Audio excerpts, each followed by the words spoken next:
तो किसी दिन आपकी आंख खुली और पता चला कि हॉर्मूज में अमेरिका के 2-3 जहाज समुद्र में समा गए। नमस्कार, मैं हूं नीलू। क्योंकि इस वक्त हॉर्मूज जो है वो जंग का अखाड़ा बना हुआ है। यहां पर लगातार कल देर रात तक जबरदस्त तरीके से अमेरिका और ईरान के बीच फायरिंग होती रही, हमले होते रहे।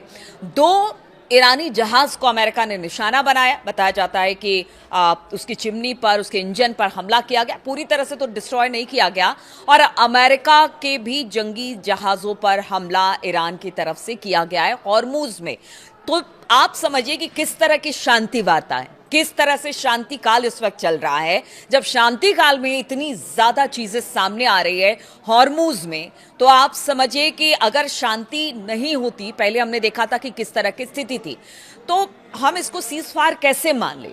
सीज फायर से पहले ही अगर इस तरह की कार्रवाई हो रही है तो कभी भी कोई बड़ा हमला हो सकता है अमेरिका और ईरान के बीच में। अभी देखिए, अभी 4-5 दिन पहले ही ईरान को भेजा गया था अमेरिका की तरफ से 14 सूत्रीय प्रस्ताव। कहा गया था 30 दिन की मोहलत होगी, बातचीत होगी, चाहे वो परमाणु कार्यक्रम हो या बाकी चीज हो। लेकिन उसके बावजूद अमेरिका लगातार हमले कर रहा है और फिर कह रहा है कि वो अपने बचाव में यह हमला कर रहा है। अब बताइए, आप किसी के घर में घुसने की कोशिश करेंगे, कोई आप पर हमला नहीं करेगा। इनके दो अमेरिका के डिस्ट्रॉयर फारिस की खाड़ी की तरफ आगे बढ़ रहे हैं, हॉर्मूज में घुसने की कोशिश करते हैं। और जब ईरान हमला करता है तो फिर आप कहते हैं कि हम अपने बचाव में हमला कर रहे हैं। यानी आप जानबूझ के प्रवोक कर रहे हैं ईरान को, और ईरान इसी का जवाब आपको दे रहा है। अब तो देखिए, पहले ये खबर आई थी कि जितने भी अरब मुल्क हैं वो अमेरिका के साथ मिल गए हैं, लेकिन एक बार फिर से खबर ये आ रही है कि अरब मुल्कों ने अपनी धरती देने से अमेरिका को इनकार कर लिया है। क्योंकि पीछे जो युद्ध हुआ था उसमें भारी नुकसान इन अरब मुल्कों को हुआ था। सऊदी अरब हो गया, यूएई हो गया, कतर हो गया, सब जगह पर हमने देखा था कि ओमान हो गया, किस तरह से हमले हुए थे। तो क्या अब जो अमेरिका के दोस्त हैं ये सारे अरब मुल्क, उनको भी लग रहा है कि पता नहीं हम धरती अपनी अगर देना शुरू कर दे। क्योंकि कहा यह जा रहा था यूएई की तरफ से उड़ान जहाज ने, जो फाइटर प्लेन्स हैं या फिर फ्यूल भरने वाले जहाज हैं, उनको देखा गया है। लेकिन अब ये खबर आ रही है कि शायद उन्होंने अपना डिनाई कर दिया है।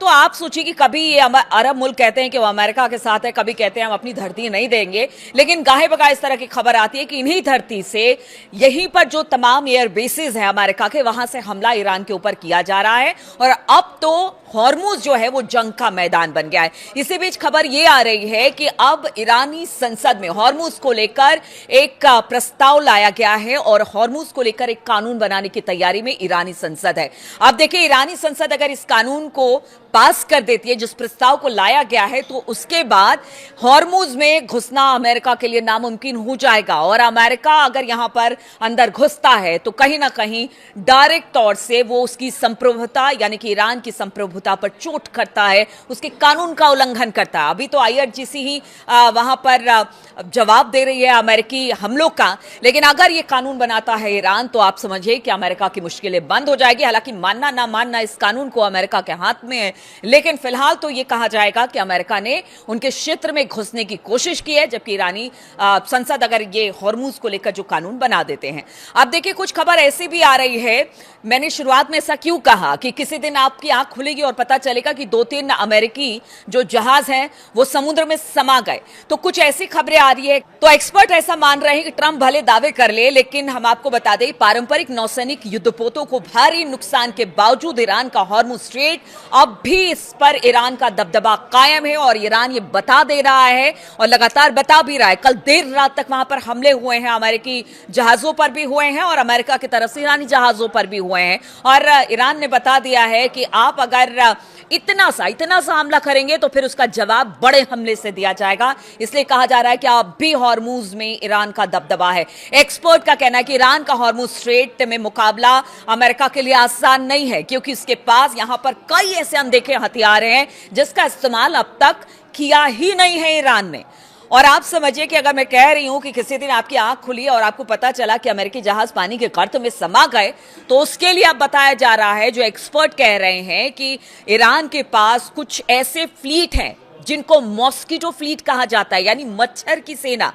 और ये जो मच्छर की सेना है, कहते हैं कि बड़े से बड़े जहाज को भी निस्ते नाबूद कर सकती है, पानी में डुबो सकती है, बड़ा नुकसान पहुंचा सकती है। ईरान की हॉर्मुज स्ट्रेट से गुजरने वाली व्यापारिक जहाजों को धमकाने की क्षमता, असल में ये जो जितने युद्ध के तरीके हैं ईरान के, वो कहीं ना कहीं बहुत ज्यादा इन बातों पर निर्भर करता है कि वो किस तरह से बड़े जहाजों को भी टारगेट कर सकते हैं।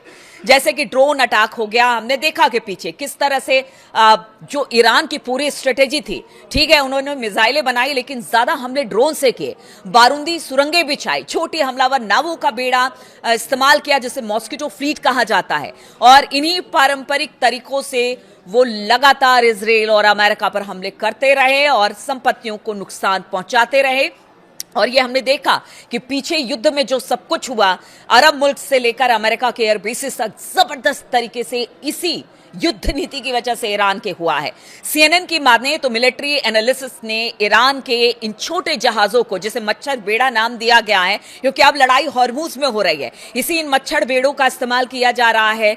और ये किस तरह से ईरान को एज दिलाएंगी, ईरान को आगे बढ़ाएंगी, वो आपको बताते हैं। तो इस्लामिक रिवोल्यूशनरी गार्ड यानी IRGC के ये जो छोटे जहाज हैं, वो अमेरिकी सेना के लिए बहुत बड़ी रणनीतिक चुनौती पेश कर रहे हैं और आगे भी कहा जा रहा है कि पेश करने वाले हैं। सबसे अहम बात, इन नावों पर तैनात मिसाइलें, बंदूकें और दूसरे हथियार होते हैं जो कि बड़ी तेजी के साथ जाते हैं और किसी नाव से टकराते हैं और उसको भारी नुकसान पहुंचाते हैं। मॉस्किटो फ्लीट की बात की जाए तो असल में पानी पर लड़ी जाने वाली गोरिल्ला लड़ाई है। और देखिए, इसके लिए ईरान जाना जाता है। जिस तरह से उसने स्ट्रेटेजी बनाई और भारी नुकसान अमेरिका को पहुंचाया, उसमें ये जो मॉस्किटो फ्लीट है वो भी अब बड़ा योगदान इस पूरे हॉर्मुज स्ट्रेट में देने वाला है और इसे गुरिल्ला युद्ध से जोड़ा जा रहा है। हॉर्मुज स्ट्रेट के आसपास ईरान के द्वीप जो हैं, कहा यह जाता है कि यहाँ जो गुफाएं बनी हुई है या जो पहाड़ी जो छोटे छोटे दरार हैं, उसमें इस फ्लीट को छुपा कर रखा जाता है और जब कभी भी जरूरत होती है इनको पानी में उतार दिया जाता है। स्ट्रेट ऑफ हॉर्मुज के ये सक्रिय रास्ते से गुजरने वाले जहाज शक्तिशाली होते हैं, कितने भी शक्तिशाली युद्धपोत क्यों ना हो, उनको जबरदस्त तरीके से नुकसान पहुंचाते हैं और वहां पर ये बड़े जहाज अपने आप को बेबस पाते हैं। मॉस्किटो फ्लीट एक छोटा, तेज, फुर्तीला नावों का बेड़ा है जिसे कहीं भी इस्तेमाल किया जा सकता है पानी में। इसकी आवाजाही में रुकावट डालने या फिर जो वहां पर जहाज हैं उनको नुकसान पहुंचाने के लिए ही इसे खास तौर पर डिजाइन किया गया है। यह फ्लीट समुद्र में एक कह लीजिए कि छापामार बल की तरह काम करती है। ये पारंपरिक तरीके से लड़ने के बजाय मारो और भागो की रणनीति पर पूरी तरह से डिपेंड करती है। मॉस्किटो फ्लीट की नावों में गार्ड जो होते हैं वो नौसेना मिसाइलों और ड्रोनों को छिपी जगहों से लॉन्च कर सकते हैं, यानी जो छोटे छोटे समुद्र के किनारे जो गुफाएं हैं या दरारें हैं वहां से भी इसको लॉन्च किया जा सकता है।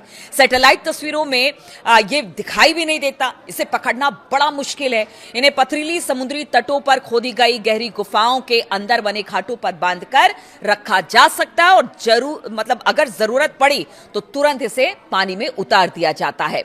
अब देखिए किस तरह से अब अमेरिकी जो जहाजें हैं उनके लिए एक बड़ा सिरदर्द बनी हुई है और दूसरी तरफ खबर यह आ रही है कि ईरान लगातार चुनौती अमेरिका को दे रहा है और अमेरिका जो है वो बातचीत, बार बार हम देखते हैं कि बातचीत की पेशकश करता है लेकिन जबरदस्त तरीके से हमले करता है। अब कोई भी बड़ा हमला हो सकता है लेकिन अभी जो स्थिति है बेहद खतरनाक है और इस खतरनाक स्थिति को देखते हुए कहा यह जा रहा है कि अगर ये कानून ईरान सरकार लेकर आ जाती है हॉर्मुज को लेकर तो फिर अमेरिका के लिए बड़ा मुश्किल होने वाला है। लेकिन ये मान के चलिए कि ईरान तो यहां से गिव अप करने वाला नहीं है। ईरान ने कई ऐसे हथियार, एक्सपर्ट भी इसको बता रहे हैं कि अगर ईरान हॉर्मुज में वो अपने आप बता रहा है कि हमारी जगह है, आप इसमें घुसेंगे तो हम मारेंगे, यानी उसके पास कुछ ऐसे इंतजाम जरूर हैं जिससे कि वो अमेरिका को बड़ी भारी चुनौती दे सकता है। और इस बीच एक और खबर आई है कि कल देर रात तक जो झड़प अमेरिका और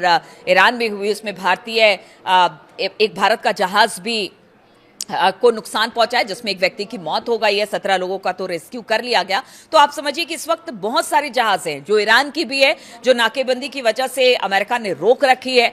अब ईरान के सामने भी एक ही कह लीजिए विकल्प बचा है कि या तो आप मारेंगे, वहां से नाकेबंदी हटाएंगे, या तो फिर बातचीत का रास्ता अख्तियार करेंगे। लेकिन बातचीत के रास्ते पर ट्रंप है कि चलने का नाम नहीं लेते, बातचीत करने की बात करते हैं लेकिन हमले ईरान पर लगातार हॉर्मुज में हो रहे हैं और कभी भी कोई बड़ा हमला हो सकता है और धीरे धीरे जो सीज फायर है वो लगता तो ऐसा ही है कि वो टूटने के कगार पर पहुंच चुका है, क्योंकि हमले लगातार ईरान अमेरिका पर और अमेरिका ईरान पर कर रहा है। तो तमाम अपडेट्स लेकर आपके पास आते रहेंगे। फिलहाल बहुत बहुत शुक्रिया मेरे साथ इस वीडियो में शामिल होने के लिए।